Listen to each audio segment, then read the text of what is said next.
Dear Mama, you have so many questions, but not enough answers. You wish you didn't have to ask, and that's why I'm writing you this letter. You're not alone, you're not crazy, and I hope this helps. I see you because I am you. Sincerely, Mama. Hey, Mama, hey. You're tuned in to Sincerely Mama podcast, where we've created a safe space for us to share all things motherhood. Not magical motherhood, but realistic motherhood. All the things you wish you knew before becoming a mom. I'm your host, Jackie Bobbitt, millennial mom, entrepreneur, and purpose coach.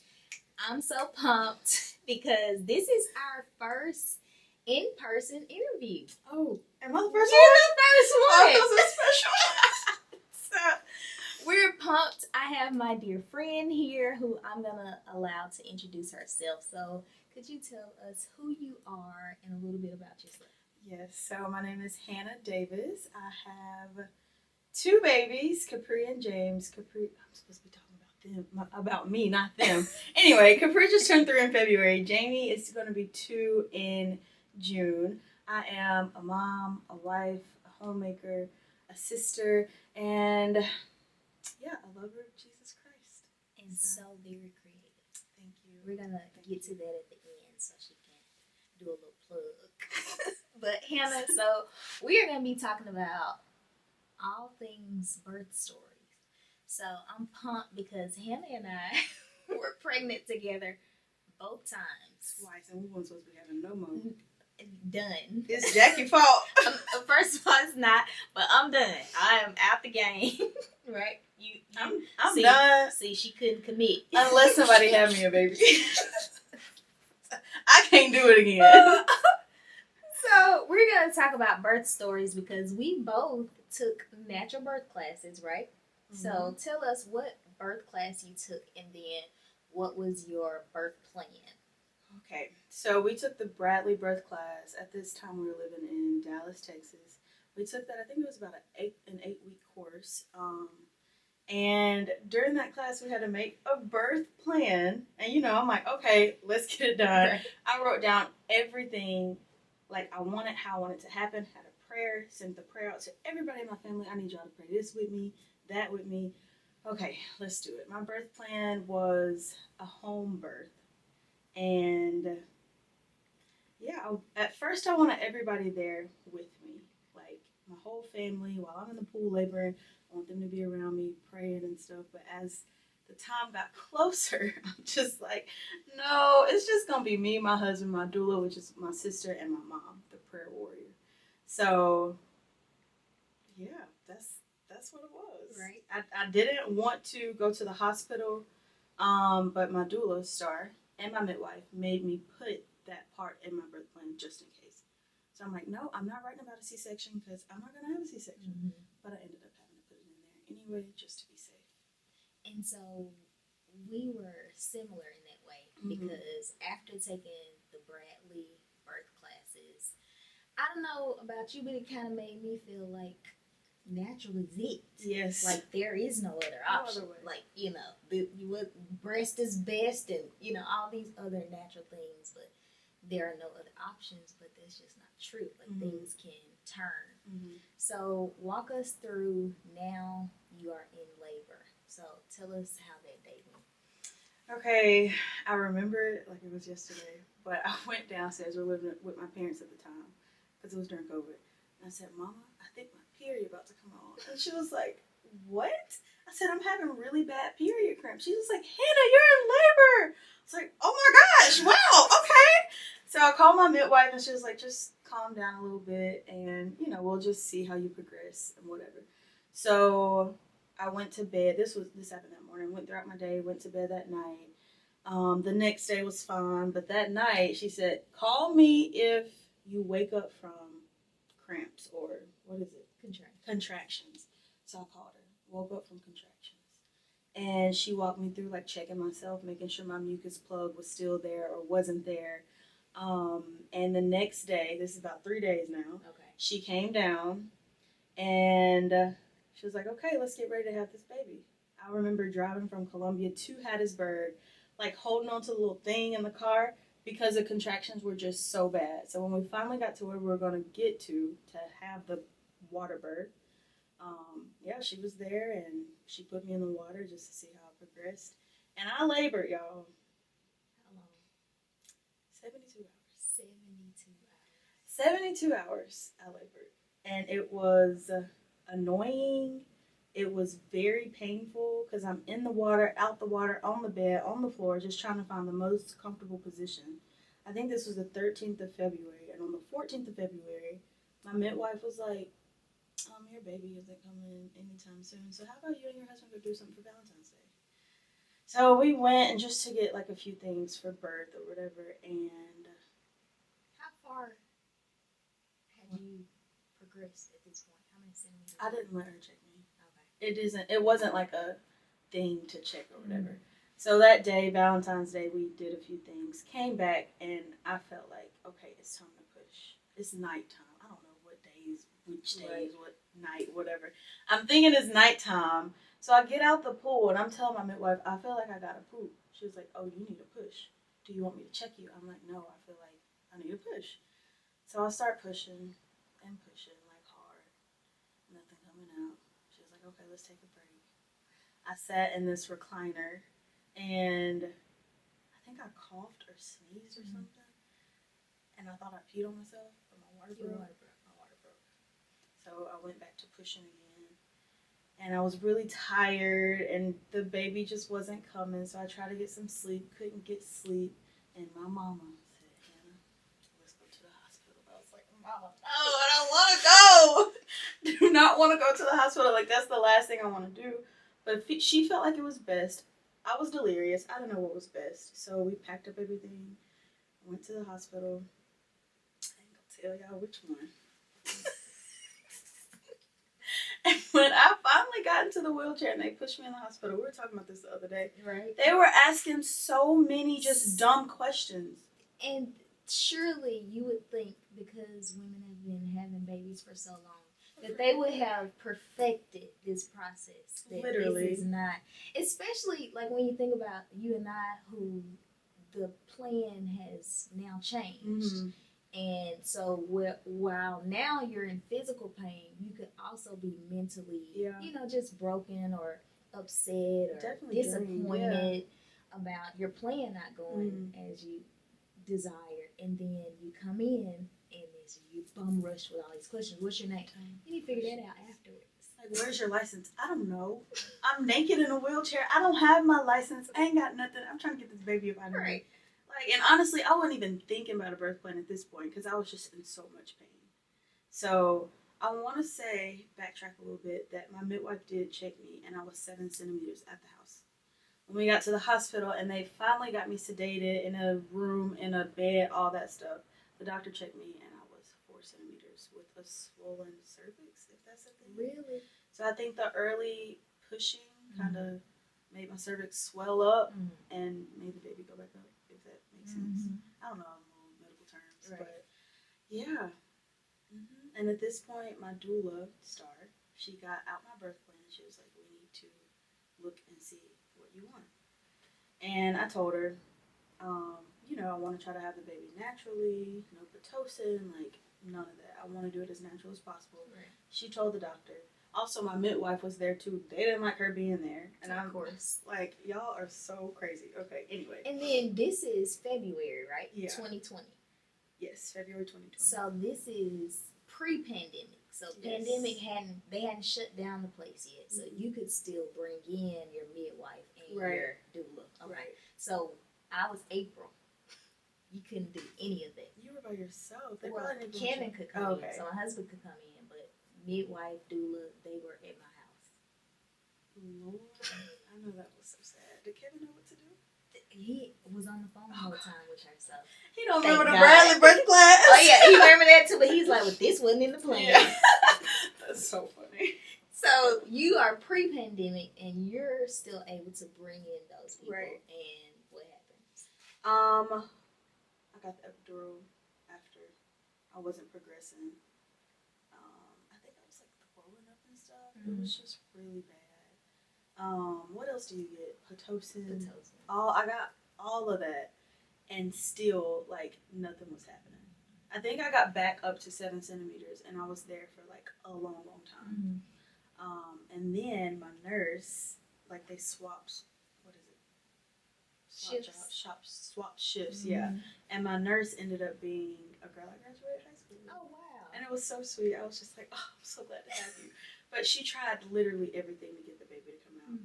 And she didn't. The doctor came in, checked me, and meconium capria at her first bowel movement in my belly. And yeah, he came back in and he was like, we gotta do a C-section.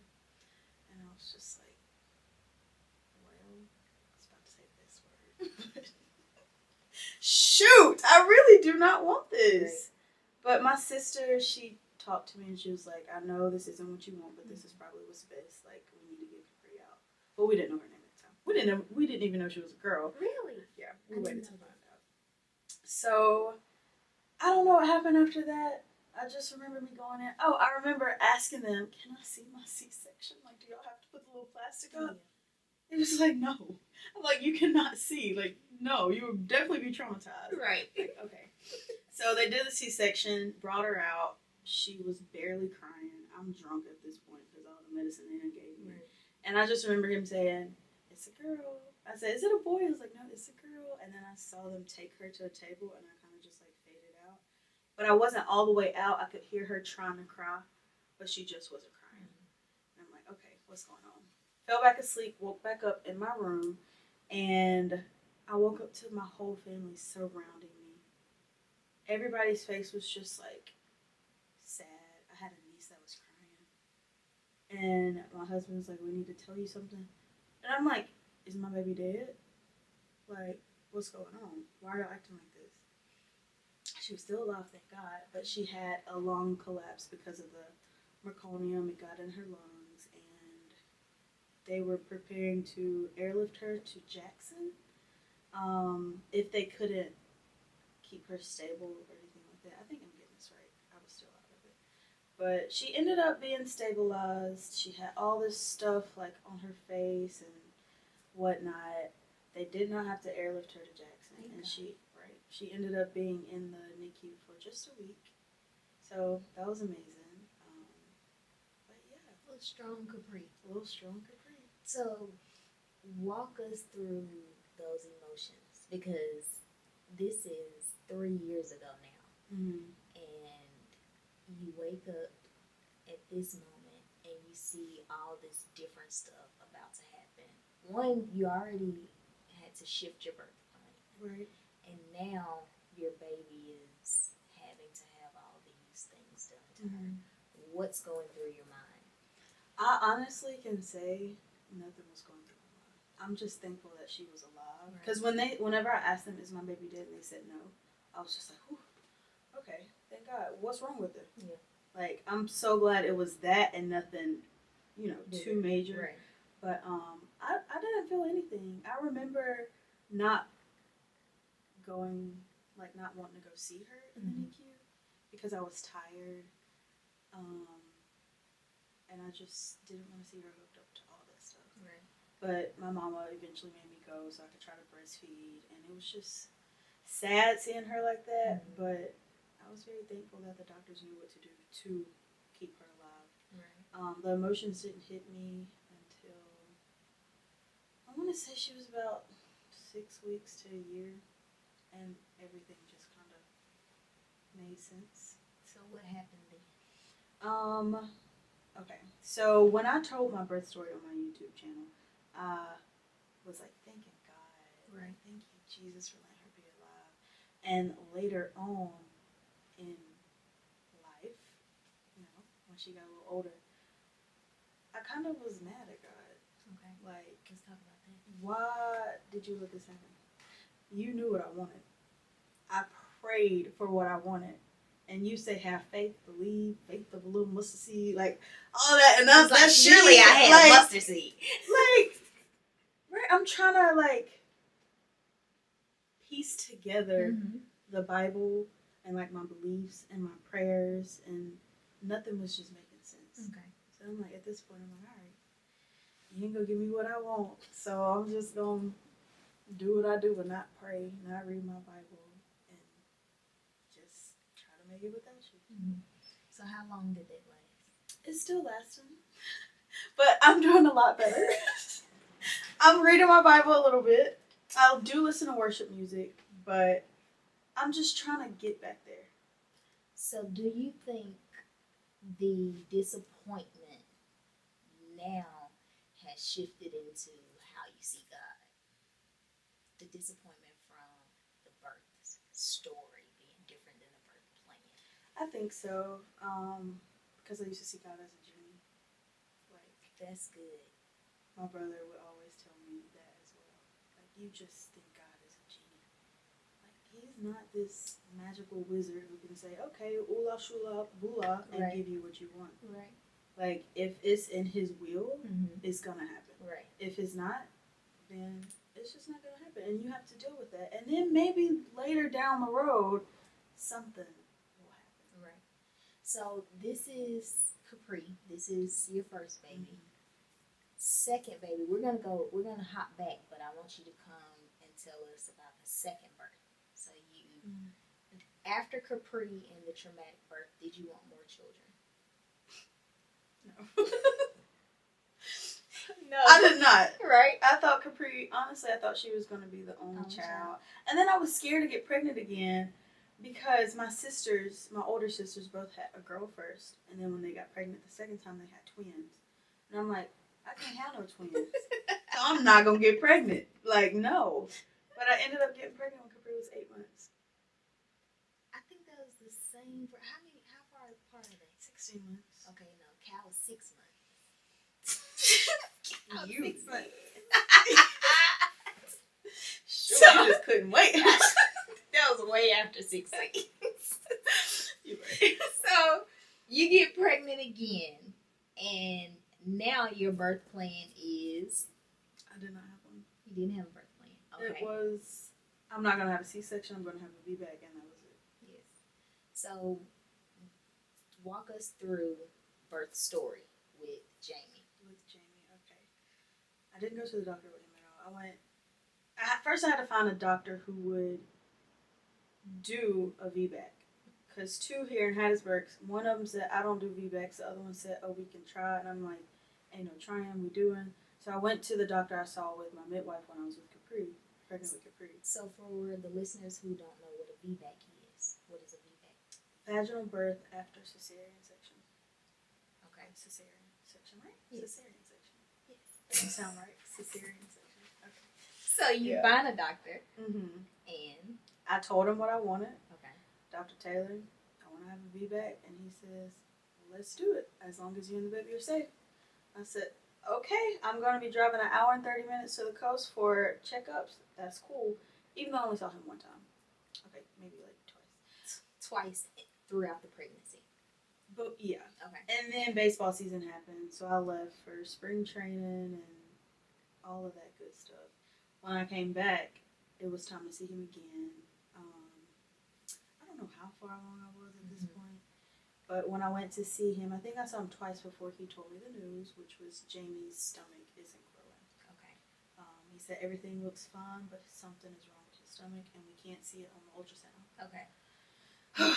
Here I go. Lord, what is it now? Here we are again. My mama took me because my husband was off working. My mom took me, so I went back to the car. She couldn't come in because, of course, it was still during COVID. And I just broke down. I'm like, Mama, something's wrong with Jamie's stomach, and the doctor want to take him early. Like, what? Can he not just, like, be fine growing in my stomach? And I said, you know what? I'm going to get a second opinion. She's like, no, you're not. Like, you went to 2 doctors to find this doctor, and you love him, you trust him. We're about to do what he says to do. So I want to say I had one more visit with him. Okay. And that's when he told me we're taking Jamie this weekend. I was like, okay. My hair wasn't done. Y'all know black women, we got to get some braids and we got to do something. And I didn't have time to get my hair done. My nails weren't done. I'm like, I at least want to feel kind of beautiful. So I remember my sister coming to watch Capri. I went and got my nails done. I went to go braid my hair. We only had time for big dookie braids. And it was like 6 in my head. I was like, you know, it's just going to have to work. Even though I didn't feel the best. And just me by myself, I drove to the coast that night. My husband met me there. Okay. He flew in and met me there. My mom had Capri. And I wanted, of course, to try to do it natural again, but we had to do Pitocin. And I'm like, okay, Pitocin's fine, but I don't want epidural. Man, them Pitocin contractions. Oh my gosh. I really don't see how women do it. They hurt so much worse than my normal contractions with Right. Capri. But Pitocin contractions.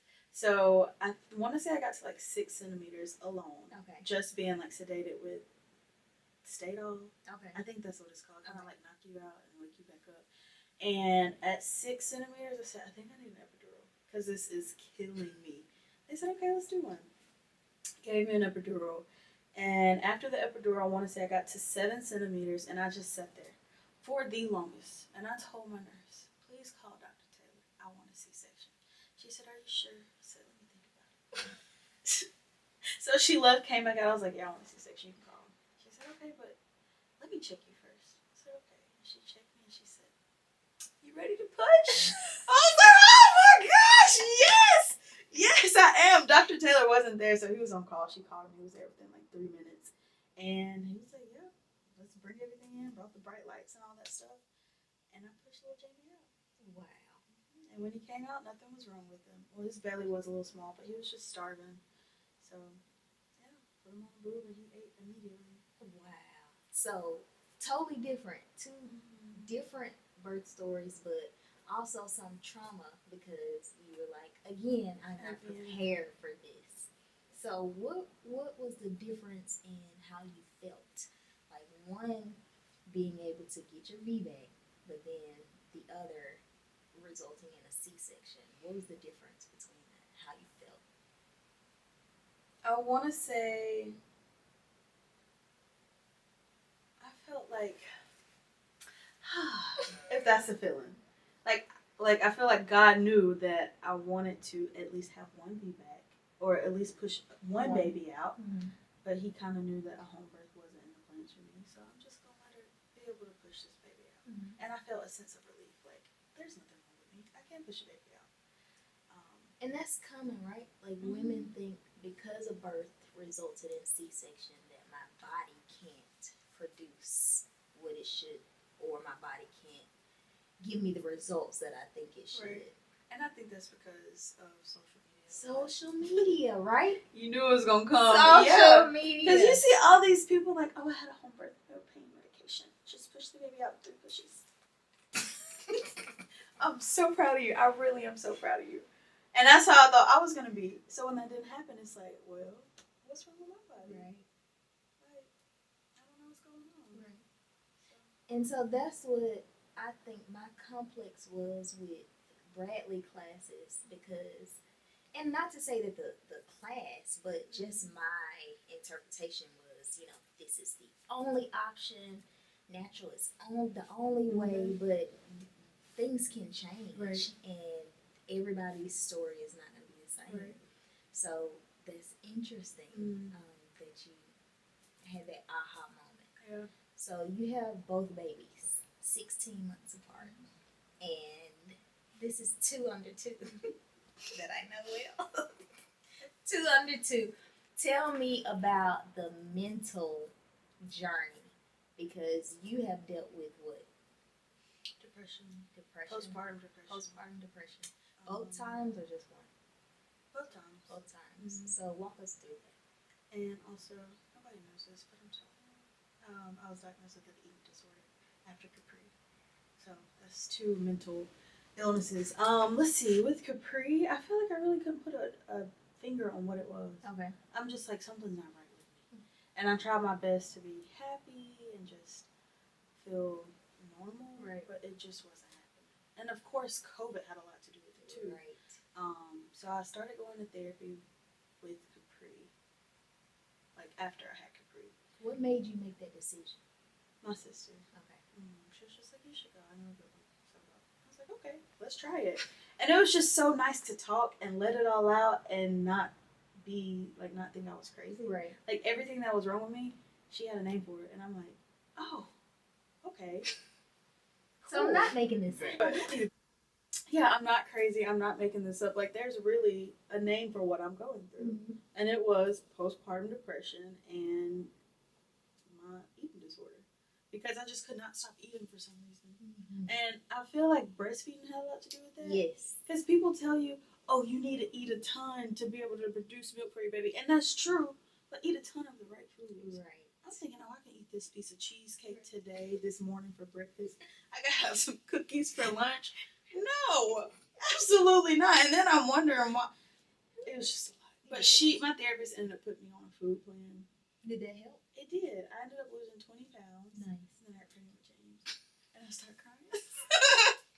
No, fact. Yes. I lost so much weight quickly after Kyle, and then I got pregnant. It's just like, no, all this hard work. All this hard work. But I'm thankful for my babies. Absolutely. Yes, for sure. What are we talking about? So depression. So what was your result? How did you start to deal with it after therapy? What were your homework duties? What were the tools that she gave you? Journaling. I had to do that a lot. Just listening to positive music and doing one thing that I like. And I've always wanted to be a reader, but I really didn't like reading. So I finally had to find the books that I like, which are psychological thrillers. And that really just took me out of my head and put me into the book. And I'm just like, ooh, this is a good book. They're crazy. Nice. Like, yeah. So that's when I started reading a lot. Yeah, and just doing more with people, getting outside the house, getting outside, period, going for walks, just little stuff that you don't think about. Right. Get my nails done. That's when I started getting my nails done too. Just felt so like, Right. yeah. Nice. So now, here we are. Jamie is about to be 2 in June with Leah, right? So, postpartum, a little over a year now. How do you feel now? I feel amazing. I'm not in the rut I was in. I still cry.